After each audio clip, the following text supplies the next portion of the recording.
Hello, आप सभी का स्वागत है फिर से एक नए वीडियो में। तो आज का वीडियो बहुत ही महत्वपूर्ण होने वाला है आप सभी के लिए। आज हम देखेंगे 20 करंट अफेयर्स क्वेश्चन सरकारी नौकरी वाले के लिए, जो बहुत ही ज़रूरी वीडियो है। ठीक है, प्रतियोगिता परीक्षा के लिए अगर कोई तैयारी कर रहे हैं तो आप लोग के लिए भी बहुत ही इम्पोर्टेंट वीडियो होने वाला है। तो चलिए आइए शुरू करते हैं बिना समय व्यर्थ किए हुए। तो आप सभी देख सकते हैं नंबर 1 प्रश्न यहाँ पर पूछा गया है।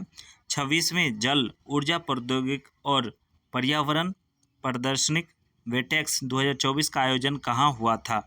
तो इसका जो राइट आंसर हो जाएगा दुबई वर्ल्ड ट्रेड सेंटर में हुआ था। उसके बाद चलिए नेक्स्ट प्रश्न देख लेते हैं। यहाँ पर पूछा गया है कवाल टाइगर रिजर्व जहाँ हाल ही में जो है साइक्लोथॉन का आयोजन किया गया, किस राज्य में स्थित है? तो तेलंगाना में जो है यह स्थित है। उसके बाद चलिए नेक्स्ट देख लेते हैं। हमसफ़र नीति का उद्देश्य क्या है? तो हमसफ़र नीति जो है इसका उद्देश्य क्या है? तो राष्ट्रीय राजमार्गों और एक्सप्रेसवे पर यात्री की सुविधा में सुधार करना। क्लियर। उसके बाद चलिए नेक्स्ट देख लेते हैं। यहाँ पर पूछा गया है भारतीय नौसेना के दूसरे वेरी लो फ्रीक्वेंसी यानी कि VLF रडार स्टेशन का उद्घाटन किस राज्य में हुआ है? तो इसका राइट आंसर हो जाएगा तेलंगाना में जो है उद्घाटन इसका हुआ है। ठीक है। उसके बाद चलिए नेक्स्ट प्रश्न। अंतर्राष्ट्रीय मेथनॉल जो है सेमिनार और एक्सपो 2024 का आयोजन किस संस्थान ने किया है? तो इसका राइट आंसर हो जाएगा नीति आयोग ने किया है इसका। ठीक है। उसके बाद चलिए नेक्स्ट देख लेते हैं। अरोहा 2024 सम्मेलन का उद्घाटन कहाँ हुआ है? तो नई दिल्ली में जो है इसका उद्घाटन हुआ है। उसके बाद चलिए नेक्स्ट देख लेते हैं। नेक्स्ट क्वेश्चन पूछा गया है हाल ही में विश्व स्वास्थ्य संगठन द्वारा किस देश को आधिकारिक रूप से जो है मलेरिया मुक्त घोषित किया गया है? तो मिस्र को जो है किया गया है। उसके बाद चलिए नेक्स्ट। अमोनिया के वर्तमान विदेश मंत्री कौन है? तो यहाँ पर जो है अमोनिया के जो है वर्तमान विदेश मंत्री कौन है? तो यहाँ पर इसका राइट आंसर हो जाएगा अरारात मिजोरयान। ठीक है। उसके बाद चलिए नेक्स्ट देख लेते हैं। हाल ही में किस प्रसिद्ध गायक का निधन हुआ है? तो आप लोग जानते होंगे हाल ही में किसका निधन हुआ है। गरिमेला बालकृष्ण प्रसाद। ठीक है। उसके बाद चलिए नेक्स्ट प्रश्न देख लेते हैं। यहाँ पर क्या पूछा गया है मध्य प्रदेश का कौन सा राष्ट्रीय उद्यान हाल ही में बाघ अभ्यारण्य घोषित किया गया है?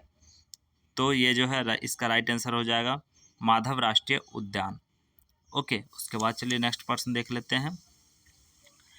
भारत कंबोडिया तीसरी विदेशी कार्यालय बैठक कहाँ आयोजित हुई? तो इसका राइट आंसर हो जाएगा आपका सियम रिप कंबोडिया में। ठीक है। उसके बाद चलिए नेक्स्ट प्रश्न देख लेते हैं। 2025 में किस पक्षी की जो है पहली कैप्टिव ब्रीड चिड़िया पैदा हुई है? तो इसका राइट आंसर होगा, तो यहाँ पर इसका अभी जो है जानकारी उपलब्ध नहीं हुआ है। ठीक है। उसके बाद चलिए नेक्स्ट देख लेते हैं। UPSC सिविल सर्विसेज एग्ज़ाम जो है 2022 में जुड़े गलत विज्ञापन देने पर किस कोचिंग संस्थान पर जो है जुर्माना लगाया गया है? तो इसका राइट आंसर देख लीजिए श्री राम्स IAS पर जो है जुर्माना लगाया गया है। उसके बाद चलिए नेक्स्ट देख लेते हैं।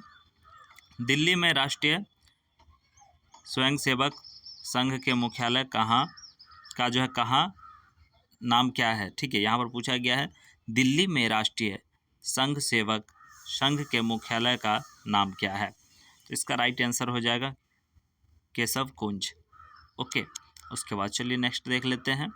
यहाँ पर पूछा गया है हाल ही में किस राज्य में माधव राष्ट्रीय उद्यान को बाघ अभ्यारण्य घोषित किया गया है? तो मध्य प्रदेश को जो है किया गया। आप लोग ध्यान रखिएगा, ये प्रश्न हो सकता है पूछा जाएगा। उसके बाद चलिए नेक्स्ट प्रश्न देख लेते हैं। भारत और कंबोडिया के बीच तीसरे विदेश कार्यालय बैठक किस शहर में आयोजित हुई? तो सीएम रिप में हुआ है, ठीक है। तो आप लोग को ऊपर भी ये क्वेश्चन करा चुके हैं। उसके बाद चलिए नेक्स्ट, हाल ही में किस देश को विश्व स्वास्थ्य संगठन द्वारा मलेरिया मुक्त घोषित किया गया है? तो मिस्र को जो किया गया है तो आप लोग को पता ही है, अभी जस्ट हम बताए हैं। उसके बाद देखिए यहाँ पर हमसफ़र नीति का उद्देश्य क्या है? तो हमसफ़र नीति जो है उसका उद्देश्य क्या है? राष्ट्रीय राजमार्ग और जो है एक्सप्रेसवे पर यात्री की जो है सुविधा में सुधार करना। उसके बाद चलिए नेक्स्ट देख लेते हैं, कवाल टाइगर रिजर्व किस राज्य में स्थित है? तो ये जो है तेलंगाना में स्थित है। तो चलिए वीडियो देखने के लिए बहुत बहुत धन्यवाद। फिर मिलते हैं नेक्स्ट वीडियो में, ठीक है।